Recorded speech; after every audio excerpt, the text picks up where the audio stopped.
Jaya Radha Madhava Kunja Bihari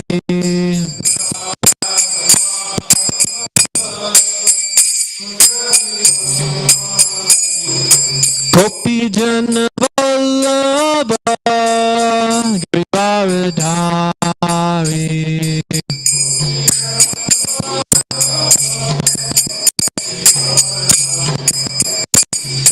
Gopi Jana Vallabha Giridharidhari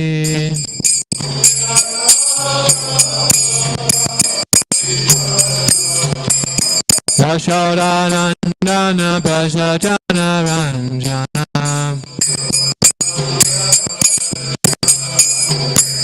Yashodanandana Prasajana Ranjana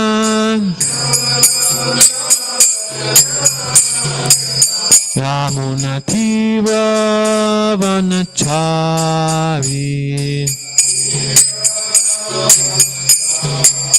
Yamunatira Vanachari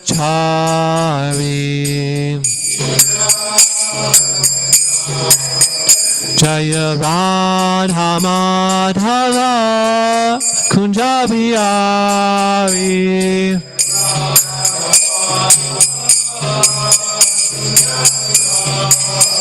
Jaya Radha Madhava Kunja Bihari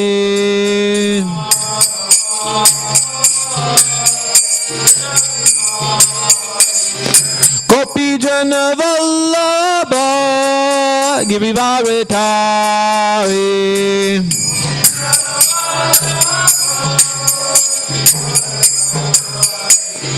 Gopi Jana Vallabha Giridharidhari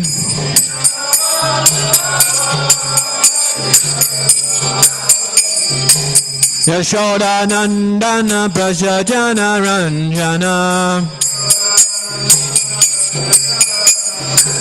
Yashodanandana Prasajana Ranjana Yamunatira Vanachari Yamunatira Vanachari Jaya Radha Madhava Kunja Bihari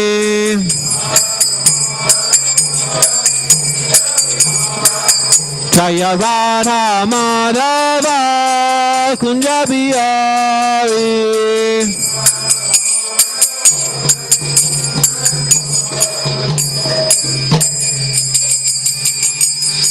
Om Namo Bhagavate Vasudevaya Om Namo Vasudevaya. Om Namo Bhagavate Vasudevaya.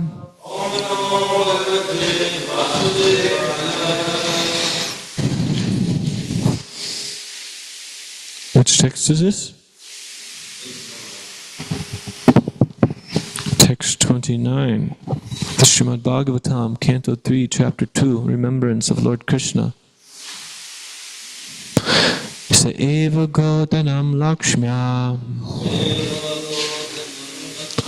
niketam sita govrisham charayan anugan gopan ranad venur ariramat. Sa eva godanam lakshmya niketam sita govrisham charayan anugan gopan ranad venur ariramat. Sa eva godanam lakshmya niketam sita govrisham charayan anugan gopan ranad venur ariramat.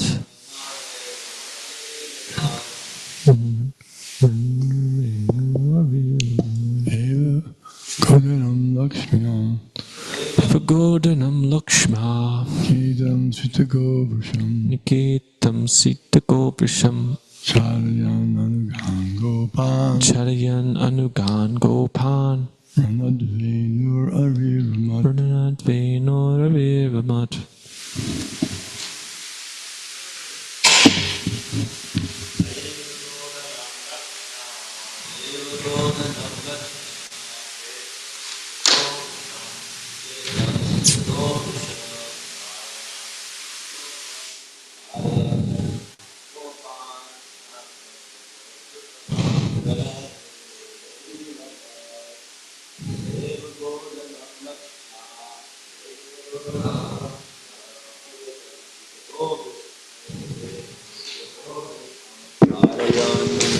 Gopan Ranad Venur Ariramat.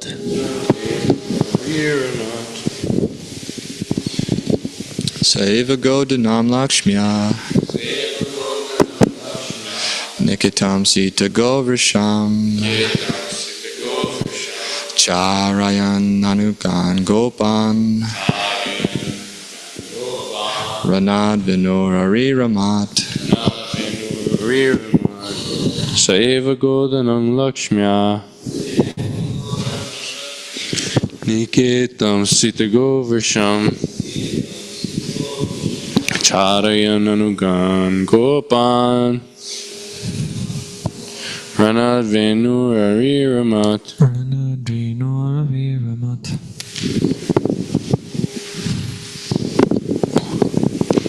Okay, Saha He, Lord Krishna, Eva, certainly, Godanam, the treasure of cows, Lakshmya, by opulence, Niketam, reservoir, Sita Govrisham, beautiful cows and bulls, Charayan, herding, Anugan, the followers, Gopan, cowherd boys, Ranat, blowing, Menu, flute, Ariramat, enlivened. Translation and purport by His Divine Grace A.C. Bhaktivedanta Swami Prabhupada, Srila Prabhupada Ki Jai. While herding the very beautiful bulls, the Lord, who is the reservoir of all opulence and fortune, used to blow his flute, and thus he enlivened his faithful followers, the cowherd boys. Purport. As he grew to 6 and 7 years old, the Lord was given charge of looking after the cows and bulls in the grazing grounds. He was the son of a well-to-do landholder who owned hundreds and thousands of cows, and according to Vedic economics, one is considered to be a rich man by the strength of his store of grains and cows. With only these two things, cows and grain, humanity can solve its eating problem. Human society needs only sufficient grain and sufficient cows to solve its economic problems. All other things but these two are artificial necessities created by man to kill his valuable life at the human level and waste his time in things which are not needed. Lord Krishna, as the teacher of human society, personally showed by his acts that the mercantile community or the Vaishyas should herd cows and bulls and thus give protection to the valuable animals. According to the Smriti regulation, the cow is the mother and the bull the father of the human being.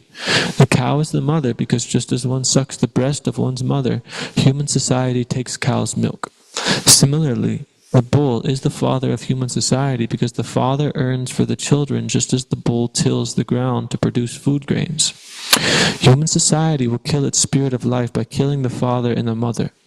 It is mentioned herein that the beautiful cows and bulls were of various checkered colors, red, black, green, yellow, ash, etc. And because of their colors and healthy smiling features, the atmosphere was enlivening. Over and above all, the Lord used to play his celebrated flute. The sound vibrated by his flute would give his friends such transcendental pleasure that they would forget all the talks of the Brahmananda, which is so praised by the impersonalist. These cowherd boys, as will be explained by Shukadev Goswami, were living entities who had accumulated heaps of pious acts and thus were enjoying with the Lord in person and were hearing his transcendental flute. The Brahma Samhita 530 confirms the Lord's blowing his transcendental flute. Venum konantam aravinda talaya taksham bharavatam samasitam buddha sundarangam kandarpa korti kamaniya vishesha shobam govindamari purusham tamaham bhajami. Lord Brahma said, I worship Govinda, the primeval Lord, who plays on his transcendental flute.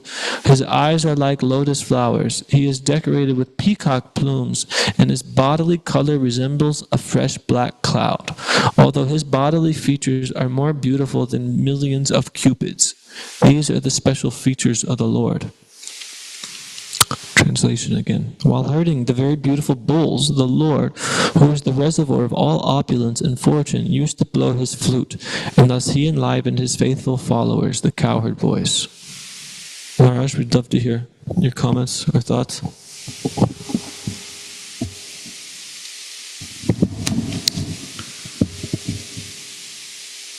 These two things,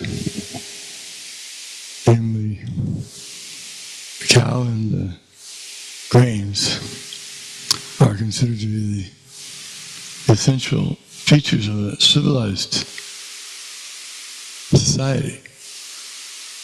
And because the cows give milk, and from milk one can get so many nice dairy products.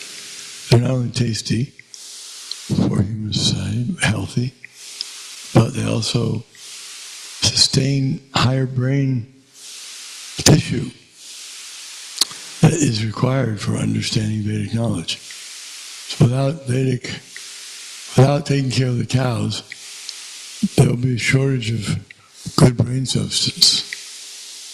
Human society is meant to participate in taking the treasure house, Godhanam, treasure of the cows. The treasure of the cows is their milk products. And within that variety of milk products, the treasure is ghee. And ghee is used by advanced societies for offering to Lord Krishna. Krishna is offered preparations cooked in ghee, and also the ghee itself can be offered through the sun, through the fire god Agni, considered to be the tongue of the Lord. And he can be pleased in this way by these type of sacrifices. And in certain ages, such as this Treta Yuga, these sacrifices are meant to be performed by the kings. And the people participate also. And everyone becomes maintained and nourished. There has to be sacrifices for Vishnu.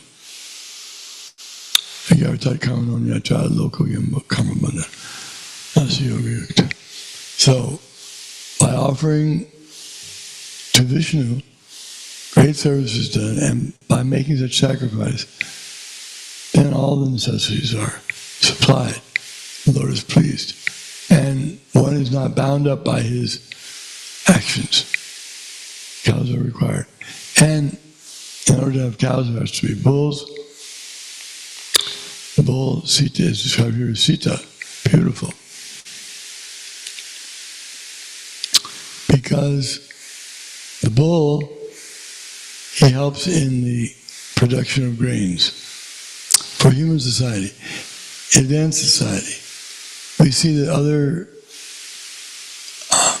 groups of species, they don't know, they cannot understand how to get grains, how to eat grains, how to grow them and till them, they don't know.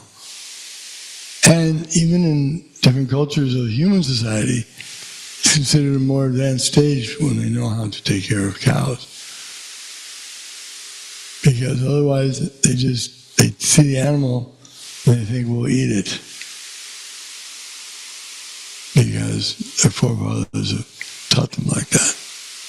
But actually the more intelligence is, instead of eating the cow or the bull, better to use the cow for providing milk. She'll take care of her own calves very nicely with milk in the beginning, few stages, few weeks. And soon the cow will be able to, or the calf will be able to eat grass and sustain itself that way. Then all that milk after that, which the mother cow continues to give, can be used by the intelligent human beings for sacrifice for Vishnu and maintaining all the Vedic culture, the Brahminical culture, so that they can study the Vedas. Previously, people's intelligence was so great in different ages that simply by hearing the Vedic knowledge once, they could remember it. They didn't need to have books. Therefore, when it says protection of the Vedas, it's like Matsya Avatar came to protect the Vedas from the inundation. So that meant the Vedas personified the persons who knew the Vedas. They had memorized, they had been endowed with that ability by their gurus, that they would be able to understand the Vedas by hearing it, Shruti, and then they'd be able to sustain it by their memory. Many good things from cows and bulls. And it's good for economy. This is hard for them to understand. But if they just calculate, we used to have one video that we showed about cow protection, and they interviewed one farmer who was a dairy farmer, and he was not a devotee, but he was an expert in his field, and they asked him, so what about cows, and is it good economically? He said, the cow is worth much more dead than alive. Of course, because when it's dead, you get something immediately, but cows go on giving for years and years and years. And if the cows are treated nicely and protected, then they feel safe and they go on giving quantities of milk that are very high. They found this in New Vrindavan, that because the cows knew they would be protected, they were very peaceful and they gave huge quantities of milk. Because as a child considers one who gives its sustenance, who gives its breast, its mother. So the mother who gives the breast, she thinks of those who drink her milk as her offspring. So cows are thinking that these humans are taken care of, they're also my children. And there's many examples. Even the cows go on giving for long periods of time, years, when they're taking nice care by the humans. Even if they don't have a calf, it's possible. So,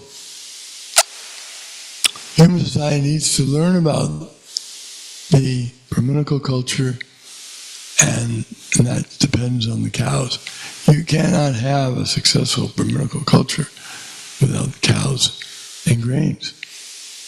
So it's not a good idea to try to do that, to remove the cows and the bulls, because then our tendency to become overwhelmed by lust, anger, and greed will increase.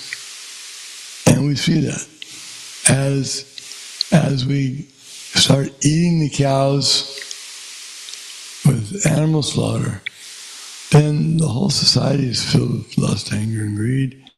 There's always danger of war and so many other catastrophes. So we should have faith in the Vedas, in words of the sages and the words of Krishna.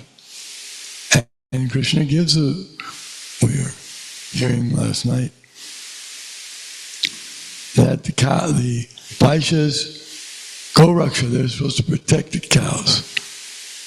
Unfortunately, they're not doing their duty very well. And that's because the Kshatras are not doing their duties very well of protecting the Vaishyas and Dharma. And because the Brahmins are not doing their duty, they're learning technology for some kind of increased sense gratification, different types of technology. Instead of learning how to please the Lord and to make progress spiritually.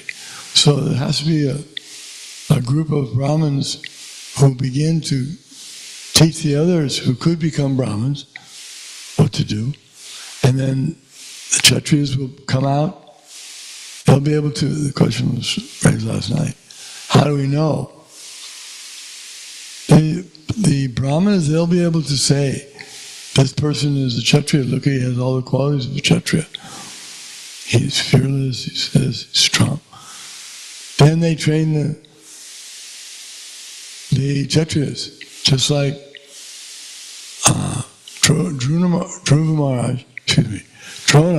Dronacharya was a Brahmin. But he was asked to train the Kshatriyas for the Yadu dynasty. He was in charge of all that.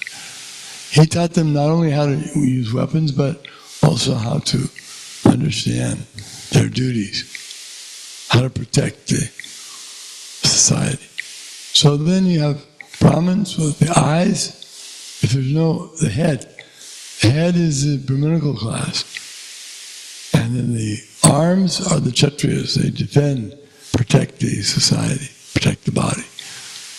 And the Vaishyas are producing and making sure there's good food and all the things necessary for human society. And the other societies too are naturally taken care of. Humans are supposed to be like the older brothers or the protectors of the younger, not so developed. And then the Shudras, they do their work happily. They know they're going to be maintained, and they don't have to artificially compete with the Brahmins and the Kshatriyas and the Vaishyas.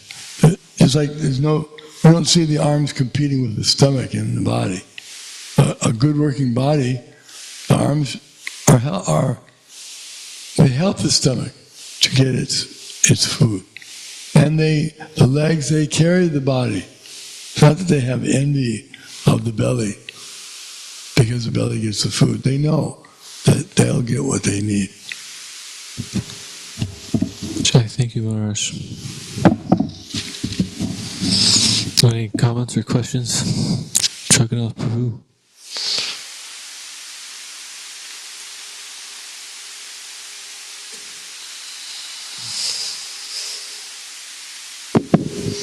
So, what makes lust, anger, and greed come about even if we're like doing the programs, chanting 16 rounds, and taking prasadam? What makes it come? Yeah, what makes it come about? It's because we're conditioned. This is what we're used to doing. So if you weren't doing these activities, all you would be doing is lust, anger, greed. That's all you would know. But you wouldn't know anything other than that. So we're trying to do these activities so we regulate ourselves in a way to, move ourselves further and further from that conditioning. Some it could be more rapid, and some it could take a long time. But the effects should diminish. And we can see that they do diminish pretty quickly. But we have to be patient. Because before we came here, we see this thing, we run after it, we go get it. This person cooks this thing, we don't care, what ingredients are in there, we just jump for it. Now there's discrimination, but it comes to the regulation. Any other points or questions?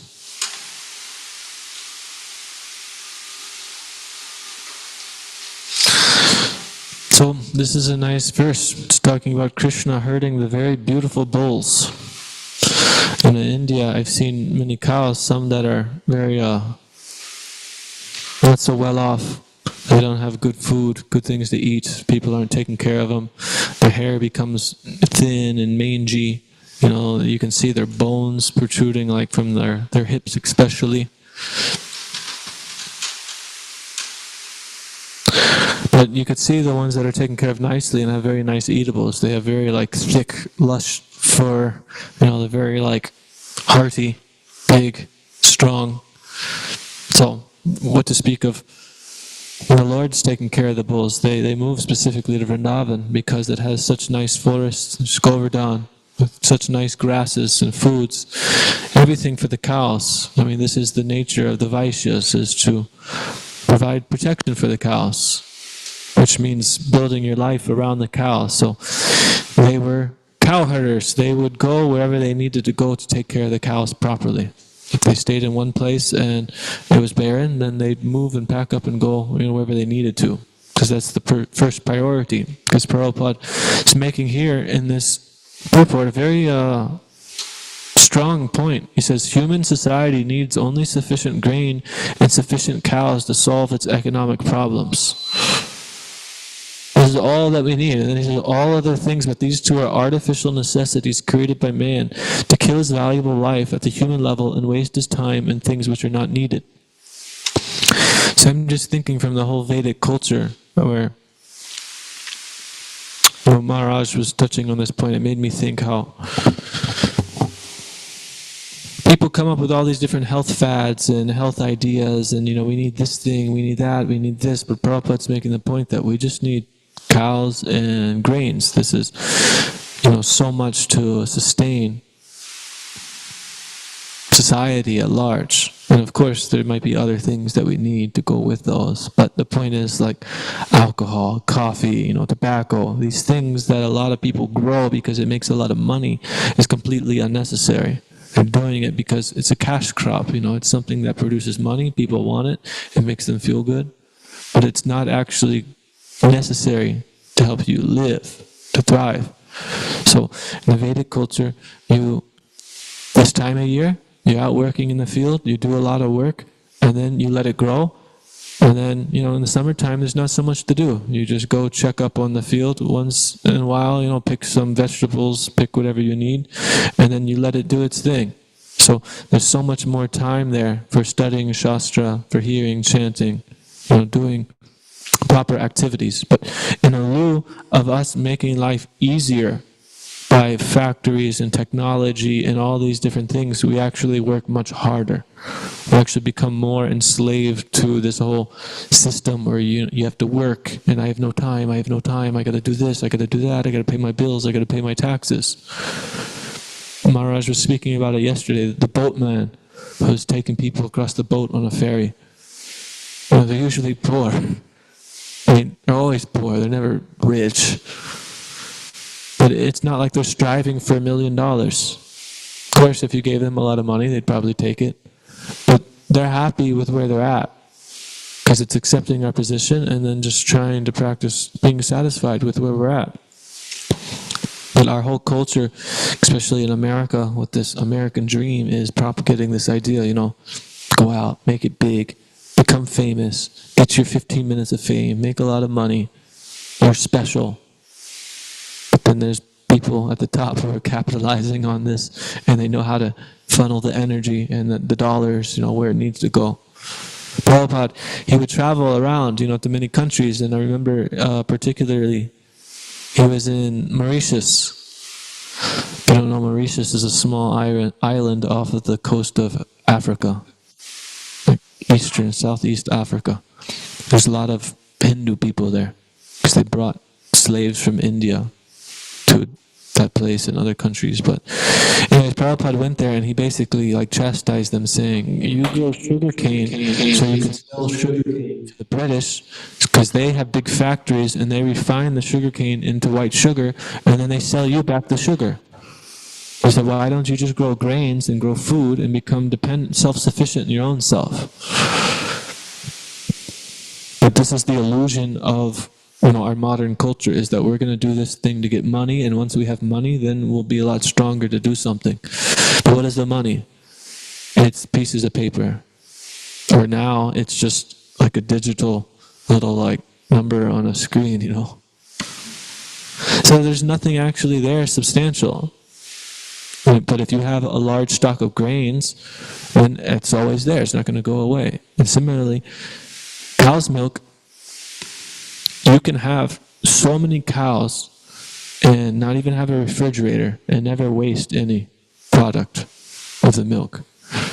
Rochan Dev was talking about it a couple of weeks ago.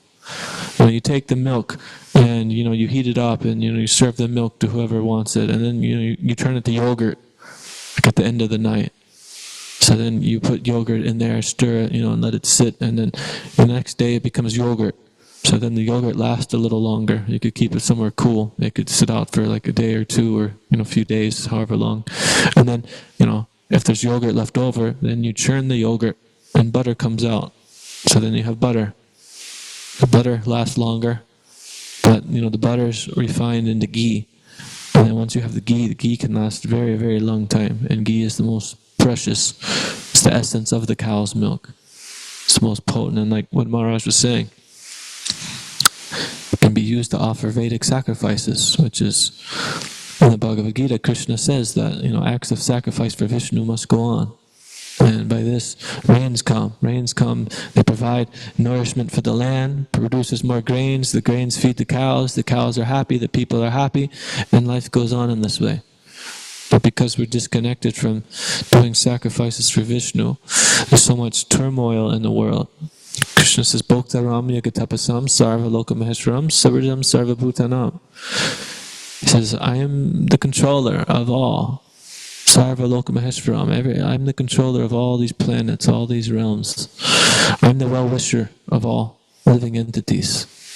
Acts of sacrifice should be performed for my pleasure. One who knows this actually attains peace.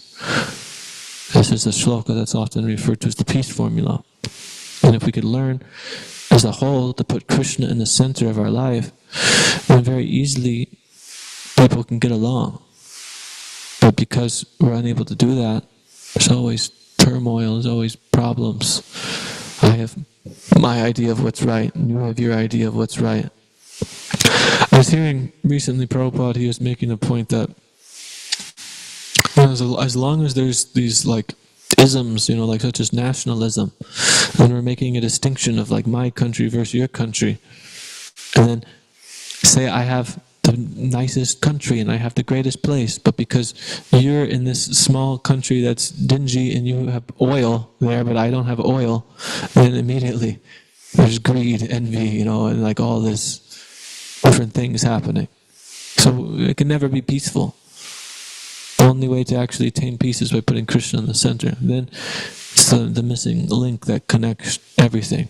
Krishna is the supreme harmonizer. We put Krishna in the mix and he'll harmonize everything. So it all starts with the individual. We have to take it up ourselves and free our heart from this junk, and then try to share it to others, so people can understand. Oh yeah, you have something? Sure.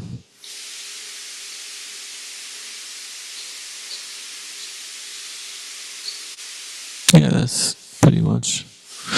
Usually when there's the word sacrifice, it's a little more specific of like, there's fire yagyas, like a fire sacrifice, or like they would do like animal sacrifices, which they would chant mantras and the animal gets killed, but then the animal gets like brought back to life. It's a pretty complex thing. But usually, there's the word yagya. Yagya translates to sacrifice, and usually that's more specific. Offering is more like, offering. But, they're pretty much synonymous. But there's like a little distinction. Yes, Prabhu. So Maharaj was saying that if we take care of the cows, then Krishna is pleased. And if Krishna is pleased, then everyone's pleased. Like we get rain, all that stuff. But can we take care of the cows to get rain, or should we perform sacrifice for the rain? Or is taking care of cows also a sacrifice?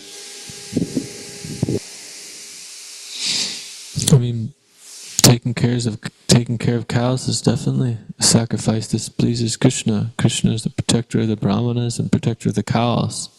So it's very pleasing to Krishna. But we shouldn't really worry whether it rains or not. We should go on chanting Hare Krishna, doing our service, and just having faith that the Lord will take care of us, especially if we're not farmers. But if somebody has the nature or inclination to take care of cows and farming and live on like a peaceful, quiet place in the middle of nowhere, then that's great. Then they can use that propensity in Krishna's service.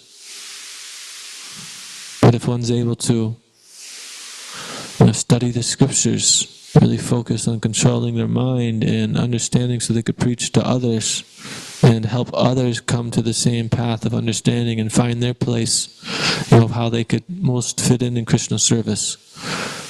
And that's even higher. So, whether it rains or not is beyond my control. But, what's in my control is how I can choose to react to the day, to what comes in my life, and how can I turn towards Krishna. When I wake up, do I want to get out of bed, or do I want to stay there? Am I eager to, okay, let's do it again. Let's chant 16 rounds. Let's go to the temple. Let's hear Bhagavatam. Or do you think, oh man, I just don't even want to do it today. So it's these little decisions that pile up over time, and they become big samskaras, where we constantly choose Krishna, and then Krishna rewards us according to our degree of surrender. So every time we face these little hurdles, it's always an opportunity to surrender more and come closer to Krishna. And Krishna He can give rain or not, but in the Bhagavatam, it describes the symptoms of age of Kali.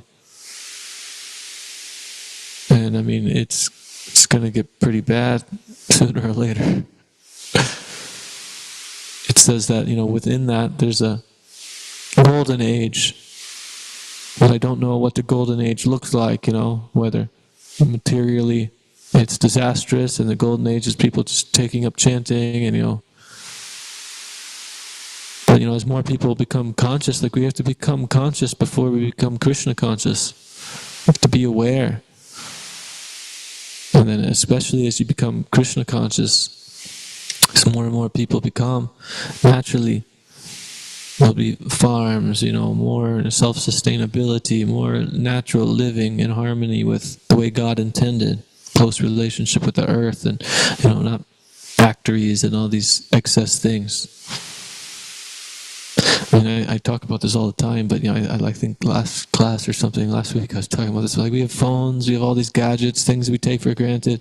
We don't even think about it, but it's like there's some kids in Africa, living in this dark, dirty mine, inhaling smoke and toxic fumes, working all day long, picking at this mountain, just to get a few rocks, and then they get like a few quarters or something for the whole day. But then we have this phone, and I can't live without a phone. It's my phone. I need my phone, But then somebody else is completely suffering because of this.